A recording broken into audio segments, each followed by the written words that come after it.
Shalom అంటే మీకు సమాధానము కలుగును గాక అని అర్థం. యూదులకి వాళ్ళు మనం కలిసినప్పుడు ప్రైజ్ ది లార్డ్ అని చెప్పుకుంటున్నాం కదా, వందనాలండి అని చెప్పుకుంటున్నాం. ఇది ఎక్కడి నుంచి వచ్చింది? పౌలు గారు చెప్పారు. ఇది ఇలా మనం వందనాలు అని చెప్పుకోవడం పౌలు గారు నేర్పించారు మనకి.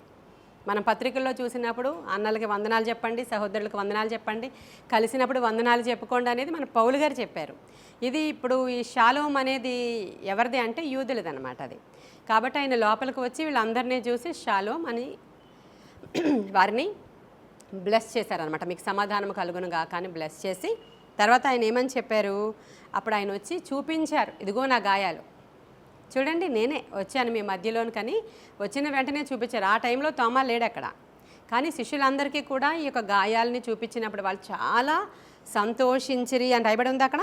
చాలా సంతోషించారు. చూపగా శిష్యులు ప్రభువును చూచి సంతోషించిరి. అప్పుడు యేసు మరలా మీకు సమాధానము కలుగునుగాక, తండ్రి నన్ను పంపిన ప్రకారం నేనును మిమ్మను పంపించున్నానని వారితో. యాక్చువల్లీ వీళ్ళందరూ ఏం చేయాలి? ఇప్పుడు వెళ్ళి సువార్త చెప్పాలి, అనేకులను రక్షణలోనికి నడిపించాలి, అసలు సత్యమేంటో వివరించాలి, ఆత్మ సంబంధమైన సంగతుల గురించి మాట్లాడాలి. ఇవన్నీ చేయకుండా ఏం చేశారు వీళ్ళు? భయపడి రూమ్లోనే దాక్కున్నారు. వాళ్ళ ప్రాణ భయం అది. ప్రభువు ఏమని చెప్తున్నారంటే, మీరు ఇక్కడే భయపడి దాక్కోవడానికి వీల్లేదు, మీరు అందరూ వెళ్ళి ఏం చేయాలి? సువార్త ప్రకటించాలి. తండ్రి నన్ను ఎలా అయితే పంపించారో వచ్చిన పని నేను చేశాను కదా. చేశారా యేసయ్య? 33.5 సంవత్సరాల్లో విపరీతమైన పరిచర్య చేశారు ఆయన. అలా నేను ఎలా అయితే తండ్రి పంపిన ప్రకారం ఇక్కడికి వచ్చి పరిచర్య చేశానో మీరు కూడా అలాగే లోకానికి వెళ్ళి సువార్త ప్రకటించవలసి ఉన్నది. కాబట్టి ఇప్పుడు మీరు లోకానికి వెళ్ళి సువార్త ప్రకటించాలంటే మీలో కొంత పవర్ కావాలి, అవునా? ఊరికినే వెళ్ళిపోవడానికి ఏమాత్రం వీల్లేదు. కాబట్టి మీకు పవర్ కావాలి. ఆ పవర్ని ఆయన ఏం చెప్పాడంటే, ఈ మాటలు చెప్పి నేను మిమ్మల్ని పంపిస్తున్నానని చెప్పి, ఈ మాటలు చెప్పి ఆయన ఏం చేశారు? వారి మీద ఊదారు. వారి మీద ఊది పరిశుద్ధాత్మను మీరు పొందుకోండి అన్నాడు. హల్లెలూయా. ఏం ఊదాడు ఆయన? ఏం ఊదాడండి? జీవాన్ని ఊదాడు ఆయన కదా. ఆదికాండం 2వ అధ్యాయం 7వ వచనంలో మట్టితో ఒక నరుణ్ణి తయారు చేసి దేవుడు ఏం చేశారంటే వాడి నాసికా రంధ్రములో జీవాన్ని ఊదగా నరుడు ఏమయ్యాడు? జీవాత్మ ఆయను. హల్లెలూయా. ఇప్పుడు అదే జీవాన్ని ఇక్కడ ఊదుతున్నారు ఈయన. చాలా జాగ్రత్తగా గమనించండి మీరు, అవునా? మట్టి బొమ్మ కాబట్టి అక్కడ ఊదాడు ఆయన. మట్టితో ఆయనే తయారు చేశాడు కాబట్టి ఊదినప్పుడు వాడిలో ఏం కలిగింది? జీవం వచ్చేసింది. అప్పుడు అసలు మామూలుగా ఆదికాండంలో 1వ అధ్యాయం తెరవండి, కొన్ని మాటలు చూద్దాం. 1వ అధ్యాయంలో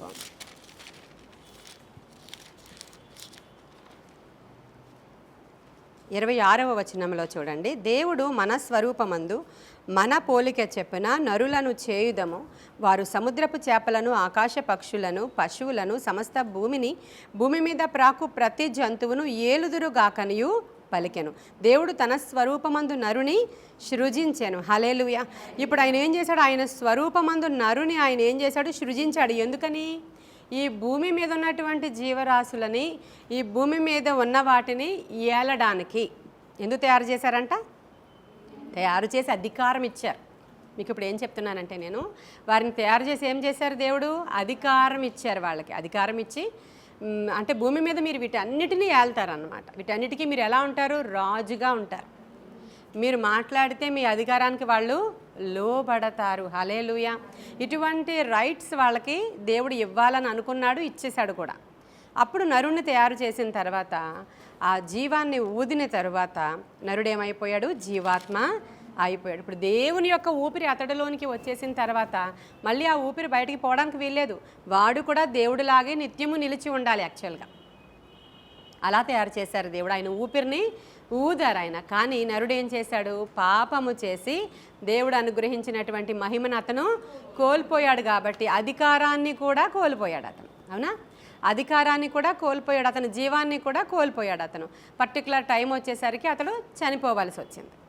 ఆ టైం అతను ఇంకా నిత్యము జీవించేవాడుగా లేడు, కానీ అతనికి కొంతకాలం అతని భూమి మీద ఉంటాడు, చనిపోతాడు. అతడు ఆ పవర్స్ అన్నీ కూడా కోల్పోయినట్లుగా మనం చూస్తాం. తిరిగి అవే మనల్ని అటాక్ చేసేస్తాయి. ఆ జంతువులే వచ్చి మనల్ని అంటే ఆదాముని అవని చీల్చేయొచ్చు, చంపేయచ్చు. అలాగ వాళ్ళు మార్చబడి అంటే ఏమైంది? అధికారాన్ని కోల్పోయారు వాళ్ళు, అవునా? అధికారాన్ని కోల్పోయినటువంటి ఈ మానవులకి దేవుడు ఎవరికి కూడా ఏదన్నా కోల్పోయినప్పుడు కోల్పోయావా పో అవతలకి ఇంకా లేదు నీకు అనడగానే మరలా తిరిగి ఇవ్వడానికి ప్రయత్నం చేస్తూ ఉంటాడు. ఈ రోజుకి అలాగే ఆ రోజుకి కూడా అలాగే. ఇప్పుడు ఏదైతే మనుష్యుడు కోల్పోయాడో పోగొట్టుకున్నాడో అది తిరిగి పొందుకోవడానికి ఏమయ్యాడు? యేసయ్యను ఆయన పంపించాడు. హల్లెలూయా. ఇప్పుడు ఆయన కుమారుడినే ఈ లోకానికి ఆయన పంపించాడు. ఆయన 30 సంవత్సరాలు ఎందుకు మౌనంగా ఉన్నాడు అంటే యూదుల ధర్మశాస్త్రం ప్రకారము యాజకుడికి 30 సంవత్సరాలు రావాలి. ఈయన మన ప్రధాన యాజకుడు, బోధకుడకు ధర్మశాస్త్రం బోధించేవాడికి 30 సంవత్సరాలు రావాలి. కనుకనే మౌనంగా ఉన్నాడు. కానీ జ్ఞానం ఏమీ తక్కువగా లేదు లోపల అనడానికి మనకి ఎక్కడ ఎవిడెన్స్ ఉంటుంది? 12 ఏళ్ల వయసులో శాస్త్రులతో పరిచయులతో సమానంగా మాట్లాడమే కాకుండా వాళ్ళను మించి వాదిస్తూ ఉంటాడు. నాలెడ్జ్ అంతా లోపలే ఉంది. కానీ ఆ చట్టానికి లోబడడానికి, ధర్మశాస్త్రానికి లోబడడానికి 30 సంవత్సరాలు మౌనముగా ఉన్నాడు. కాబట్టి ఇక్కడ మనకి కొంత టైం ఇవ్వబడుతుంది. అప్పటి వరకు మీరు మౌనంగా ఉండొచ్చు, కానీ తరువాత ఖచ్చితంగా సువార్త ప్రకటించాలి అందరూ కూడా. ఎంతసేపు విని విని విని విని కూర్చుని మీ ఇంటి కోసం ప్రార్థన చేసుకొని మీ ఇంట్లో పిల్లలు, మీ ఇంట్లో మీ హస్బెండ్, మీకు ఒక ఇల్లు కావాలి, మీ యొక్క డబ్బులు కావాలి, మీకు అప్పు తీరాలి, ఇదే మీ జీవితం కాదు క్రైస్తవుడిది.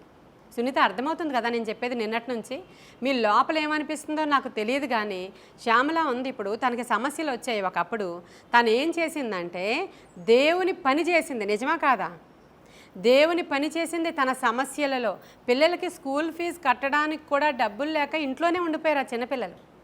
ఆ సమయంలో నా పిల్లలు, నా స్కూల్ ఫీజు, వాళ్ళ చదువు, మా ఆయన త్రాగుబోతుతనం, దీన్ని పట్టుకోలేదు తను. దాని గురించి ప్రార్థిస్తూనే అక్కడ ఉన్న వారికి సువార్త చెప్పి రండి మా ఇంటికి, మనము కలిసి ప్రార్థన చేద్దాం, నేను కూడా మీ దగ్గరకు వస్తాను, మనము కలిసి ప్రార్థన చేసుకుందాం, మనమందరము కలిసి ఒక చోటకు వద్దాం, మా పాస్టరమ్మ గారిని పిలుస్తాను. హల్లెలూయా. ఆమెకు తెలియకుండానే పరిశుద్ధాత్ముడు తనని ఒక సువార్థికురాలుగా మార్చాడు. అప్పుడు తనకు తెలియదు, అది తను ఆత్మతో కనెక్ట్ అయి ఉంది.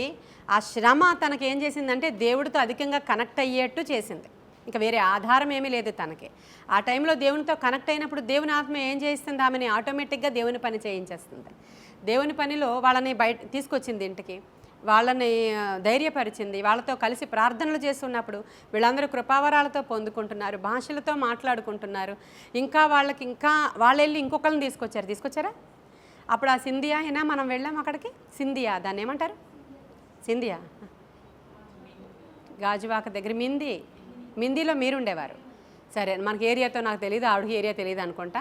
మొత్తానికి అక్కడికి వెళ్ళాం, మేము వాళ్ళ ఇంటికి కూడా వెళ్ళాం. అక్కడికి వెళ్ళినప్పుడు ఏం జరిగింది? వాళ్ళ ఇంట్లో ఉన్నటువంటి అల్లుడు చాలా భయంకరంగా ఉన్నాడు. అసలు అమ్మాయిని చూసుకోవట్లేదు, ఏదో తిరుగుబోతుగా, ఏదేదో చాలా వ్యసనాలతో ఉన్నవాడు. వెళ్ళి ప్రార్థన చేస్తే వాటన్నిటి నుంచి విడిపించబడి సేవకుడిగా మార్చబడ్డాడు.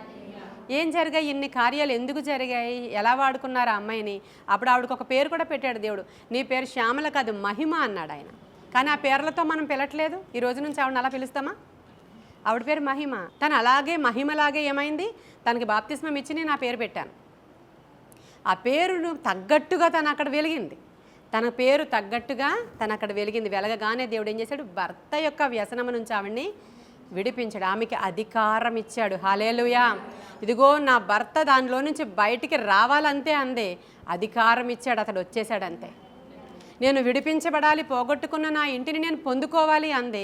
అప్పుడు నేను వచ్చినప్పుడు ఒక ప్రవచనం రిలీజ్ అయింది. ఆమె విశ్వాసాన్ని బట్టి అక్కడ జరిగింది అది. ఆమె నోటితో నేను చెప్తాను, ఆమె అప్లై చేస్తూ ఉంటుంది, 4th డైమెన్షన్లోనికి వెళుతుంది తన ప్రార్థనలో అని చెప్తూ ఉంటాను మీకు. నేను వెళుతుంది, బాగానే ఉంది. ఇప్పుడు ఆ 4th డైమెన్షన్ ఉంది, కానీ సువార్త లేదు పక్కన. తన పైనే ఉన్నారు తోటికోడలు, ఈ రోజు వరకు తీసుకుని రాలేకపోయారు. వాళ్ళు పక్కనే ఉన్నారు, ఈ రోజు వరకు ఆత్మగల సంఘంలోనికి అనేకులు నడిపించలేకపోయారు. అనేక మంది బాప్తిస్మం పొందుకున్న వారు, వెనుదిరిగిన వారు ఉన్నారు. వారి దగ్గరికి వెళ్ళి బ్రతిమలాడి నీ ఇంటిని ఒక సాదృశ్యంగా చూపించి వారి దగ్గరికి వెళ్ళి భారం కలిగి పని కట్టుకుని వాళ్ళకి ఆటో పెట్టుకుని, అమ్మ ఇలా నశించిపోవద్దు రండి అని తీసుకుని రాలేపోయారు. ఎందుకని? ఆ భారం వెళ్ళిపోయింది. ఆ అధికారం కూడా ఏమైపోయింది? సమాధి చేయబడింది. ఇప్పుడు ఈ శిష్యులకి కూడా కలిగింది అదే. ఈ సాక్ష్యం నేను ఎందుకు చెప్పానంటే, ఈ శిష్యులు కూడా వారి మీద చేతులుంచి ప్రభువు ఇద్దరినిగా పంపించాడు. ఎక్కడికి? సేవ చేయడానికి వెళ్ళారా? వెళ్ళినప్పుడు ఒక చాంద్ర రోగి దగ్గరికి వెళితే చాంద్ర రోగి వాళ్ళ కుమారుడు బాగుపడలేదు. అప్పుడు యేసుక్రీస్తు ప్రభు వారి దగ్గర తీసుకొచ్చాక, అయ్యా మేమెందుకు ప్రార్థన చేస్తే బాగుపడలేదని వాళ్ళు అడిగినప్పుడు, ప్రార్థన ఉపవాసం వలన తప్ప మరి దేని వలన ఇటువంటివి అని చెప్పారు. అంటే అప్పటికే వీళ్ళు హీలింగ్స్ చేస్తున్నారని అర్థమేనా? అప్పటికే వీళ్ళు హీలింగ్స్ చేస్తున్నారు. మీరు ఎవరింటికైతే వెళుతున్నారో ఆ ఇంటికి సమాధానం అని చెప్పండి అన్నాడు ప్రభువు. మీరు వెళ్ళేటప్పుడు ఆ ఇంట్లో క్యాపబుల్ పర్సన్స్ లేకపోతే ధూళి దులిపి వచ్చేసేయండి, నో ప్రాబ్లం. మీరు చెప్పాల్సిందల్లా సువార్త ప్రకటించాలి. మిమ్మల్ని చేర్చుకునే వారి దగ్గరికి వెళ్ళండి, వారి ఇంట బస చేయండి, మీరు సువార్త ఇలా ప్రకటించండి, ఒక్కొక్కరే వెళ్ళకండి, ఇద్దరిద్దరుగా వెళ్ళండి, అన్నీ చెప్పారు ప్రభు. అన్నీ చేసిన వీళ్ళు ఏం చేశారు? సమాధి చేసుకుని గదిలో కూర్చొని ఉన్నారు. అర్థమవుతుంది కదా? ప్రభువు లేరు ఇప్పుడు, అయ్యో మేము అనాథలం అయిపోయామని చెప్పి లోపల వాళ్ళు ఏం చేశారు? అవన్నీ సమాధి చేసుకొని కూర్చుని భయం పడుతూ ఉన్నారు. ఇప్పుడు వచ్చి ప్రభువు చెప్తున్నారు, భయపడొద్దు, మీరు భయపడొద్దు, అదే పవర్స్ నేను రిలీజ్ చేస్తున్నాను. హల్లెలూయా. ఏం పవర్ అంటే, ఏదైతే వట్టి మట్టిలోనికి దేవుని యొక్క ఊపిరి నాసికారంధ్రములో నుంచి విడిచి ఆ యొక్క మట్టి బొమ్మలోనికి పెడితే వాడు నరుడు జీవాత్మ అయి వాడు ఏలడానికి తయారయ్యాడో, వాడికి ఆ ఫుల్ రైట్స్ ఇచ్చాడో దేవుడు, అధికారం ఇచ్చాడు దేవుడు. ఏలుడి భూమిని ఏలుడి అని అధికారం ఇచ్చాడు కదా. ఆ అధికారాన్ని నరుడు కోల్పోయాడో, ఇదిగో ఆ రైట్స్ నేను మీకు తిరిగిస్తున్నాను. హల్లెలూయా. మీరు వెళతారు, పాములను త్రొక్కుతారు కదా, సింహాలు మీ మాట వింటాయి కదా, విష పదార్థం మీరు ఏమి తిన్నా కూడా మీకు అది హాని చేయదు, ఎందుకంటే మీరు పవర్స్ కలిగి ఉన్నారు. హల్లెలూయా. కాబట్టి మీరు ఆ పవర్ని మరలా నేను జనరేట్ చేస్తున్నాను అని ఊపిరి ఊది ఆయన ఏం చేశాడు? మీరు పరిశుద్ధాత్మని పొందుకోండి. హల్లెలూయా. దీనిలో ఎంత అద్భుతమైన వర్తమానం ఉందో చూడండి. మీరు పరిశుద్ధాత్మ వచ్చింది అంటే ఇంకా నాకు రాలేదని కొందరు అంటారు, నాకు వచ్చిందని కొందరు అంటారు, నాకు వైబ్రేషన్ అంటారు, ఇంకోటి అంటారు. పరిశుద్ధాత్మ నువ్వు పొందుకున్నావు అంటే వెరీ నెక్స్ట్ మూమెంట్ నువ్వు సువార్త చేయాలి అని అర్థం. అదర్వైజ్ నీకు శ్రమ అని రాయబడి ఉంది అక్కడ. ఎందుకు వస్తున్నాయి శ్రమలు? దేవుని పని ఏమైనా చేస్తున్నావా? లేదే. నాకు ముందు పని అయిపోయి ఏంటో క్రైస్తవులు ఎలా ఉన్నారంటే, నాకు ముందు ఈ బంధకం తెగిపోయినాయి, నాకు ముందు ఉంటే కదా, నాకు ముందు పిల్లలు ఉంటే కదా నేను వెళ్ళి సువార్త చెప్పాలి, లేకపోతే ముందు నువ్వు నీ దేవుడిని అడుగు, నీకు పిల్లలు పుట్టమని అడుగు అని అందరూ నన్ను హేళన చేస్తున్నారని ఒక ఆవిడ చెప్పింది ఒకసారి. అబ్రహాంకి ఇంకా పిల్లలు లేనప్పుడే రాజు దగ్గరికి వెళ్ళి వాళ్ళ ఇంటికి వెళ్ళి ప్రార్థన చేస్తే వాళ్ళకి పిల్లలు పుట్టారు. నీకు ఉండాల్సిన అవసరం లేదు నువ్వు చెప్పడానికి, నువ్వు ప్రార్థన చేస్తే అక్కడ అవుతుంది ఖచ్చితంగా. మీకు అదేమి ఉండాల్సిన అవసరం లేదు, నీకు దేవుడే చూసుకుంటాడు. నిన్ను అలా ఉంచి సాక్షిగా నిలవబెట్టాడు. నిన్ను ఒకవేళ అలా ఉంచకపోతే నువ్వు లోబడవని పెట్టుండొచ్చు, నీవు అలా ఉంచకపోతే దేవునితో సహవాసం చేయవు, నువ్వు లోకంలో కలిసిపోతావని పెట్టుండొచ్చు. ఈ శ్రమలు రాకపోతే ఈమె వస్తుందా రక్షణలోనికి? రాదావిడ. నేను నా దేవుళ్ళు, నేను నా బంగారం, నేను నా యొక్క చెట్లు, నేను నా యొక్క సంపద, నేను నా యొక్క బిజినెస్ అంటది ఆవిడ. ఎప్పుడైతే శ్రమ కలిగిందో నేను విడిపిస్తానని ప్రభువు పైకిలా పేతురు మునిగిపోతున్నప్పుడు లేవనెత్తినట్లు, హల్లెలూయా, లేవనెత్తి తీసుకొచ్చారు. అంటే ఏమనుకుంటున్నారంటే క్రైస్తవ్యము అంటే సుఖము, అప్పు తీరిపోవడము, బాధలు వెళ్ళిపోవడం, లేకపోతే డబ్బులు వచ్చేసేయడం, బిల్డింగ్ మీద బిల్డింగ్ కట్టేసుకోవడం, అస్సలు కొదువు అనేది ఉండకుండా ఉండడం. ఇదే ప్రజలు భ్రమలోనే ఉన్నారు, సేవకులు కూడా భ్రమలోనే ఉన్నారు. మరి పౌలు వీళ్ళందరూనేమో ఉన్నదంతా విడిచిపెట్టారు, బర్నబాస్ ఏమో ఉన్నదంతా విడిచిపెట్టాడు, అవునా. మార్క్ ఏమోని పెద్ద బిల్డింగ్ని, ఆస్తిని, సంపదని, ల్యాండ్ లార్డ్ అదంతా విడిచిపెట్టాడు. అది సేవ ఆ రోజుల్లో, ఇది సేవ ఈ రోజుల్లో. అది చెయ్యకపోతే ప్రార్థనకి రావడానికి మనసు ఉండదు, అయిపోవాలి కార్యాలు అక్కడ. అవ్వకపోతే ప్రార్థనకి రారు, సణుక్కుంటారు, విసుక్కుంటారు, ఏం చేశాడు దేవుడు అంటారు. అసలు నీకు ఇచ్చేది నిత్యత్వములో నీకు ఒక సభ్యత్వము, దానిలో ఒక కంప్లీట్ పవర్స్ కలిగినటువంటి దేవుని యొక్క గొప్ప కుమార్తెగా మనం ఉన్నాం ఇక్కడ. హల్లెలూయా. ఆ యొక్క డిజిగ్నేషన్ నువ్వు మర్చిపోతున్నావు, ఆ ఉద్యోగాన్ని నువ్వు మర్చిపోతున్నావు. ఎంతసేపు శోధకుడు వచ్చి ఒకటి కేంద్రీకరించి నీకు చూపిస్తాడు, ఇదిగో నీ ఫాల్ట్, ఇదిగో నీకు ఇది జరగాలి, లేకపోతే అసలు అవి పక్కన పడేసి ప్రార్థన చేసుకుంటూ దేవుని పని చేసి చూడండి. అప్పుడు ఆయన ఏం చేస్తాడో చూస్తున్నారు కదా, మనం మీ ఎదురుగా వెళుతున్నారు కదా కొంతమంది. మీ నాయకుల యొక్క విశ్వాసం మీకు కనిపించట్లేదా? మీ నాయకుల యొక్క నిరీక్షణ మీకు కనిపించట్లేదా? మీ నాయకుల యొక్క హార్డ్ వర్క్ మీకు తెలియడం లేదా? మీ నాయకుల యొక్క భారము మీకు తెలియడం లేదా? ఇవన్నీ మీ ముందర మీకు విశ్వాసం కలగడానికి అలౌ చేస్తాడు కొన్ని. నాకు చెప్పడమే కాదు చేసి చూపించాలి అంటాడు అన్నమాట ఆయన. హల్లెలూయా. ఇది మనకు కలిగినటువంటి పవర్స్ ఈరోజు చూసారా. యోబు గ్రంథంలో కూడా మాట 33:4 ఒక మాట ఉంటుంది, చూద్దాం. 33:4 యోబు గ్రంథంలో, దేవుని ఆత్మ నన్ను సృజించెను, సర్వశక్తుని యొక్క శ్వాసము నాకు. హల్లెలూయా. అక్కడ కూడా ఆ భక్తులు చూడండి, యోబు స్నేహితులు మాట్లాడుతున్నారు అక్కడ. యోబుతో అసలు వాళ్ళందరూ వాళ్ళందరూ జ్ఞానులు అన్నమాట. యోబు స్నేహితులు కూడా జ్ఞానులు, మామూలు స్నేహాలు కాదవి. ఇప్పుడు మన అందరికీ ఇక్కడ ఉన్నది మామూలు స్నేహం కాదు, ఇది జ్ఞానుల యొక్క సహవాసము. హల్లెలూయా. ఎందుకంటే దేవుని వాక్యము జ్ఞానమై ఉన్నది, మన దేవుడే జ్ఞానమై ఉన్నాడు. మనల్ని చూసినప్పుడు వీళ్ళు వెర్రివాళ్ళని వాళ్ళు అనుకుంటున్నారు, మనము వారిని చూసినప్పుడు వీరు వెర్రివారు, రేపటి దినాన్ని ఎక్కడికి వెళ్ళిపోతారో అని మనం అనుకుంటున్నాం కదా. ఒకడు సంపాదించుకుని కూర్చుని అనుకుంటున్నాడు, చూడు ఈ గుడౌన్స్ అన్నీ నిండిపోయినాయి, ఈ రాత్రి సంపద అంతా చాలా ఉంది, 2-3 జనరేషన్స్ వరకు నా పిల్లలు వాడి మనవలు వాడి వరకు కూడా నేను చూసుకోక్కర్లేదు, నా ప్రాణమా తిను త్రాగు సుఖంగా ఉండు, ఇంక అన్నీ చేసేసాను కదా, ఇంకేం లేదు, ఇప్పుడు చాలా ప్లెజెంట్గా ఉన్నాను అనుకున్నాడంట. వాడిని చూసి ఏమన్నాడు, వెర్రివాడా ఈ రాత్రికే నేను నీ ప్రాణాన్ని అడుగుతాను. బాగుందా? అంటే ప్రాణం పోతే వెరీ నెక్స్ట్ మినిట్ వాడికి ఏమీ లేదు. క్రైస్తవుడికి ప్రాణం పోతే వెరీ నెక్స్ట్ మినిట్ మహా గొప్ప జీవితం ఉంది. యుగ యుగాలు కూడా, ఇదేం కల్పనా కథ కానే కాదు, కల్పిత కథ కానే కాదు. ఇలా వాడు కన్ను మూసిన మరుక్షణం వాడికి నిత్య జీవం ఉంది, యుగ యుగాలు ప్రభువుతో సావాసం చేసే భాగ్యం ఉంది. నీకంటూ పరలోక పట్టణము నగరం ఉంది. మిమ్మల్ని నేనేమి అనాథులుగా విడిచిపెట్టి వెళ్ళడం లేదు. నేను వెళుతున్నాను మీకు స్థలము సిద్ధపరచ. హల్లెలూయా. నేను వెళుతున్నాను మీ కొరకు గొప్ప కట్టడలు కట్ట. నేను వెళుతున్నాను కానీ నాకు మారుగా నా ఆత్మను. హల్లెలూయా. దేవుని యొక్క ఆత్మ మన మధ్యలోనికి వచ్చింది. యేసయ్య ఆత్మే, యేసయ్య ఊపిరే మన దగ్గర ఉన్నదే. ఆయన ఆత్మనే మనకి పంపించారు. మిమ్మలను నేను అనాథలుగా విడవను. మనం కలిగి ఉన్న పవర్స్ ఆర్డినరీ కాదు. మీరు ప్రార్థన చేసేటప్పుడు ఈ ఆపరేటింగ్స్లోనికి వెళతారనే నేను ఈ మెసేజెస్ చెప్పడానికి కారణం. కూర్చోబెట్టి 50 మందికి చెప్పే వర్తమానాలు కావివి. అర్థమవుతుందా? మీకెందుకు ఇవి నేను చెప్తున్నానంటే, మీ 50 మందే ఇప్పుడు ఏం చేస్తారు, పట్టణాన్ని తల్లక్రిందులు చేస్తారు, నగరాన్ని తల్లక్రిందులు చేస్తారు, ప్రపంచాన్ని తల్లక్రిందులు చేస్తారు. చాలు అంటాడు దేవుడు, చాలు. ఎందుకయ్యా 10,000 మందిని తీసుకుని వెళతావు? నేను ఏమన్నా చేతకాని వాడిగా ఉన్నాను అనుకుంటున్నావా? ఇంతమంది వస్తే వాళ్ళ దేవుడేంటి మనుషులతోనే జయమిచ్చాడా అంటారు, నాకు చెడ్డ పేరు, పంపించేవాళ్ళని. అప్పుడు గిద్యోని ఏమన్నాడు, అయ్యా అక్కడ ఉన్నవాళ్ళు మిడతల దండు, కౌంట్లెస్ పీపుల్, వాళ్ళు లెక్క పెడదాము అంటే కూడా కౌంట్ చేయలేను, మిడతల దండు అయ్యా అంటే నో ప్రాబ్లం, మనకేంటి, మిడతల దండు ఉంటే మనకేంటి, సముద్రమేమి ఉంటే మనకేంటి, పంపించే వాళ్ళని. తర్వాత ఆఖరికి ఎంతమంది, ఆ 300 మంది కూడా ఎందుకో తెలుసా, గిద్యోనికి భయం వేస్తుంది కాబట్టి. చెప్పాడు కదా, నాకు భయం వేస్తుంది, భయం వేస్తుంది, అయితే పూరాన్ని వెంట పెట్టుకుని వెళ్ళు చెప్తాడు దేవుడు కొన్నిసార్లు. పూరాన్ని తీసుకువెళ్ళు, నీ పనివాడైనటువంటి పూరాన్ని వాడిని వెంట పెట్టుకెళ్ళి, వాడైతే సేఫ్ నీకు. అప్పుడు సరే నా పూరాన్ని వెంట పెట్టుకుని ధైర్యం. అందుకని 300 మంది, లేకపోతే వాళ్ళు కూడా అక్కర్లేదు దేవుడికి. కావాలా? దావీదు ఎంతమందితో కలిసి వెళ్ళాడు గొలియాతని జయించడానికి? సింగిల్, ఒక్కడే. నీవు ఒక్కడవే చేయగలవు, ఏదైనా చేయగలవు, ఎవ్రీథింగ్ పాసిబుల్. ఏదైనా నీతో నేను చేయిస్తా. కరోనా నీ ఒక్కదాని ప్రార్థన చాలు నాకు. ఈరోజు ఎలక్షన్స్ కోసం ఒక్క ప్రార్థన చాలు నాకు. దేశ పరిస్థితులు మార్చడానికి 21 రోజులు మీరు మరి ఉపవాసం ఉండి విజ్ఞాపన చేసేటికి వచ్చారా, చాలు నాకు. హల్లెలూయా. ఈ కార్యాలు మీ ద్వారా చేసి చూపిస్తాను. ఎంత గొప్ప మర్మాలు ఉన్నాయి చూసారా, దీంట్లో ఉన్నాయా? ఈరోజు సిద్ధపడుతున్నారా వచ్చిన వాళ్ళందరూ?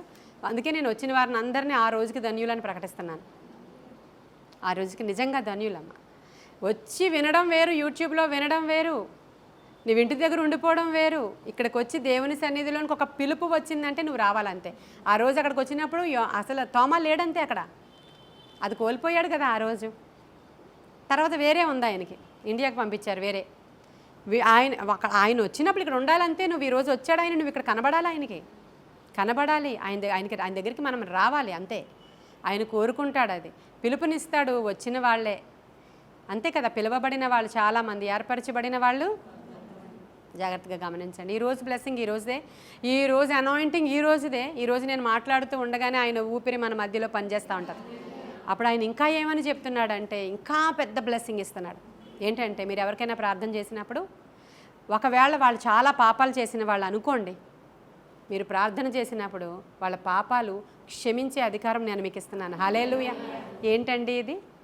అసలు పాపాలను క్షమించే అధికారం దేవుడికి కదా ఉంటుంది, మనకుంటుందా? కానీ దేవుడు అధికారం ఇస్తున్నాడు. దేంతో వస్తుంది అధికారం తెలుసా? హోలీ స్పిరిట్తో. హల్లెలూయా. ఇదే మాటని పక్షవాత రోగిని బాగు చేసినప్పుడు అక్కడ వాడితో ఏమన్నారంటే ప్రభువు, 4 మనుషులు మంచం మీద మోసుకొచ్చి ఒక పక్షవాత రోగిని ఆ గదిలోనికి దించారు. దించినప్పుడు మొట్టమొదటగా in the name of Jesus అనే అనలేదు, ఒరే లేవరా బాబు అనలేదు, అతను నుదుటి మీద చేయబెట్టలేదు, నూనె వేయలేదు, గుడ్డపరచలేదు. ఏమన్నాడు? నీ పాపములు. అప్పుడు అక్కడ ఉన్న వాళ్ళందరూ అన్నారు, ఈయన ఏదో హీలింగ్స్ చేసుకోవచ్చు కదా, మధ్యలో ఏయో మాట్లాడుతుంటాడు. అందుకే కోపం వస్తుంది మాకు. ఏదో ఫోన్లో యాక్సెప్ట్ చేద్దాంలే అనుకుంటే ఇదిగో మళ్ళీ ఇదోటి చెప్పాడు చూడు. నాకు అందుకే కోపం వచ్చేస్తుంది ఇవిడంటే. నాకు అందుకే ఇదే ఎక్కడ చూసినా ఇవే, అందుకే నాకు చాలా చిరాకు. అందుకే అన్నారు, ఏడుసార్లే అన్నారు ప్రభు. హల్లెలూయా. అంటే మనుష్య కుమారుడికి పాపాలు క్షమించడానికి. హల్లెలూయా. ఆ మాట కరెక్ట్. 7 సార్లే అవతలకి వెళ్ళండి అన్నాడు ఆయన అని మనుష్య కుమారుడికి. అది ఉంది కదా మత్తయి సువార్త 9వ అధ్యాయం 6వ వచనం. నేను చదువుతున్నాను చూడండి, పైనుంచి చదువుతున్నాను. 2వ వచనం మధ్యలో నుంచి. కుమారుడా ధైర్యముగా ఉండుము, నీ పాపములు క్షమించబడి ఉన్నవని పక్షవాయువు గలవానితో చెప్పాను. ఇదిగో శాస్త్రులలో కొందరు ఇతడు దేవదూషణ చేయుచున్నాడని తమలో తాము అనుకొనగా యేసు వారి తలంపులు గ్రహించి, మీరెందుకు మీ హృదయములలో దురాలోచనలు చేయుచున్నారు? నీ పాపములు క్షమింపబడి ఉన్నవని చెప్పుట సులభమా, లేచి నడువమని చెప్పుట సులభమా? అయినను పాపములు క్షమించుటకు భూమి మీద మనుష్య కుమారునికి అధికారము కలదని మీరు తెలుసుకొనవలెనని చెప్పి ఆయన పక్షవాయువు గలవాని చూచి, నీవు లేచి నీ మంచం ఎత్తుకుని నీ ఇంటికి పొమ్మని చెప్పగా వాడు లేచి తన ఇంటికి వెళ్ళాను. జనులు అది చూచి భయపడి మనుష్యునికిట్టి అధికారం ఇచ్చిన దేవుని మహిమపరిచిరి. హల్లెలూయా, హల్లెలూయా. యేసుక్రీస్తు ప్రభువారు ఏం పవర్స్ అయితే కలిగి ఉన్నారో ఆ పవర్స్ని శిష్యులకి కూడా ఇస్తున్నారు. అక్కడ మీరు ఎవరికైతే ప్రార్థన చేస్తారో, మీరు ఎవరి పాపాలైతే క్షమిస్తారో వారి పాపాలు క్షమించబడుతున్నాయి. మీరు ఎవరి పాపాలైతే నిలిచి ఉండనిస్తున్నారో వారి పాపాలు నిలిచి ఉంటాయని చెప్తున్నారు. అంటే మనకు కూడా ఉందా మనుషుల పాపాలు క్షమించే రైట్స్? మరి అంటే శిష్యులకు అధికారం ఇచ్చారు అని అంటే మనకు కూడా అధికారం ఆటోమేటిక్గా మనం కూడా శిష్యులమే కదా. ఉందా అంటే ఉంది. ఎందుకంటే మీరు ఎవరైనా నా దగ్గరికి వచ్చినప్పుడు మొదటగా ప్రార్థన ఏం చేస్తానంటే, ప్రభువా ఈమెమి అవిధేయతలు చేసిందో నాకు తెలియదు కానీ, ఈ సిక్నెస్ దేనివల్ల వచ్చిందో నాకు తెలియదు కానీ ఆమెను క్షమించి హల్లెలూయా స్వస్థపరుచు అని చేస్తాను. విన్నారా? విన్నారా? స్వస్థత అయ్యిందా అంటే క్షమించాడని అర్థమేనా? అంటే నేను చెప్తే క్షమించాడా? హల్లెలూయా. ఇది ఎంత గొప్ప పవర్స్ ఒక్కసారి ఆలోచించండి. ఇవన్నీ కలిగి ఒక చోట కూర్చొని డబ్బులు తీసుకొని తాయితీలో ఉన్న కడదామా? కాదు కదా. ఇవి ఉచితముగా పొందుకున్నాము. ఉచితముగా హల్లెలూయా ఉచితముగా సేవ చేయవలెను. సంఘ పరిచర్యలు సంఘక్రమము జరగాలి గనుక సంఘములో జరగాల్సిన దశమ భాగములు, సంఘంలో జరగాల్సిన కానుకలు, సంఘానికి మీరు ఇవ్వాల్సిన కృతజ్ఞతార్పణలు, కట్టడలు ఇవన్నీ జరిగించుకుని వెళ్ళుట అది క్రమము. కానీ మనం పరిచర్య చేసేటప్పుడు అంతా ఉచితముగా పొందితిరి, ఉచితముగా చేయండి. హల్లెలూయా.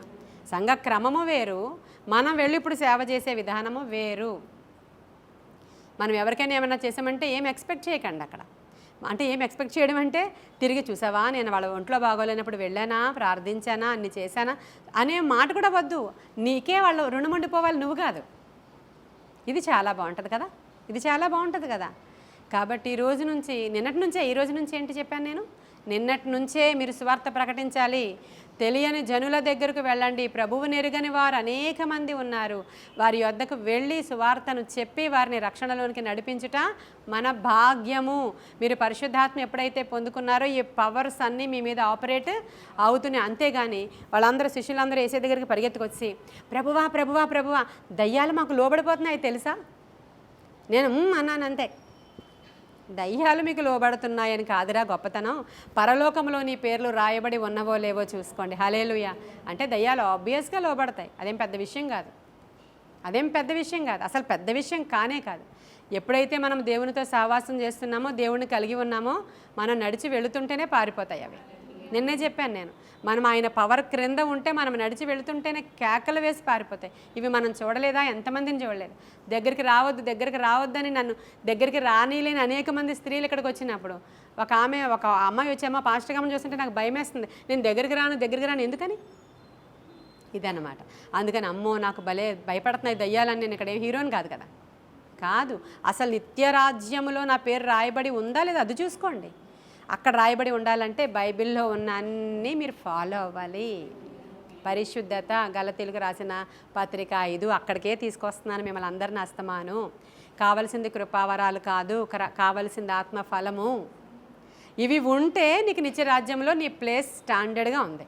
ఇవి లేవు, నువ్వు ఎంత దయ్యాలను వెళ్ళగొట్టినా వేస్టే, ఎన్ని హీలింగ్స్ చేసినా వేస్టే. ఎంత హీలింగ్ మినిస్ట్రీలో నువ్వు ఎన్ని చేసినా అక్కడికి వెళ్ళి ప్రభువా నీ నామం పేట నేను ప్రార్థన చేస్తే అక్కడ ఇలా జరిగింది కదా అంటే, కుమారుడా నీవెవరవో నాకు తెలియదు, పక్క సెక్షన్ అంటాడు ఆయన. పక్క సెక్షన్ ట్రై చేయి అంటాడు ఆయన. నాకు తెలియదు అంటాడంట. ఎందుకని? ఇవన్నీ నువ్వు కలిగలేవు, ఆత్మఫలాలు లేవు నీ దగ్గర, ఆత్మఫలము లేదు నీ దగ్గర, మంచితనం లేదు, ప్రేమ లేదు, సంతోషం లేదు, సమాధానం లేదు, దీర్ఘశాంతము లేదు, దయాళత్వము లేదు, మంచితనము లేదు, ఆశా నిగ్రహం ఎస్పెషల్లీ నీకు అసలు కంట్రోలింగ్ పవర్ లేదు నీకు. అయితే పేలిపోతావు, అయితే తిట్టేస్తావు, అయితే బూతు మాటలు మాట్లాడేస్తావు, లేకపోతే ఇక్కడ ఉన్నంతసేపు ఓకే, బయటికి వెళ్ళావంటే చెడ్డ చూపులు, చెడ్డ మాటలు, వ్యభిచార సంబంధమైన మరి తలంపులు, మాటలు, డ్రెస్సింగు, క్రియలు. అది ఆశా నిగ్రహము లేనితనం. ఇక్కడ ఉన్నంతసేపు మనం ఓకే, బయటికి వెళ్ళాక నువ్వు ఎలా ఉన్నావు, ఫలముని కూడా వెంబడించి వస్తుందా లేదా?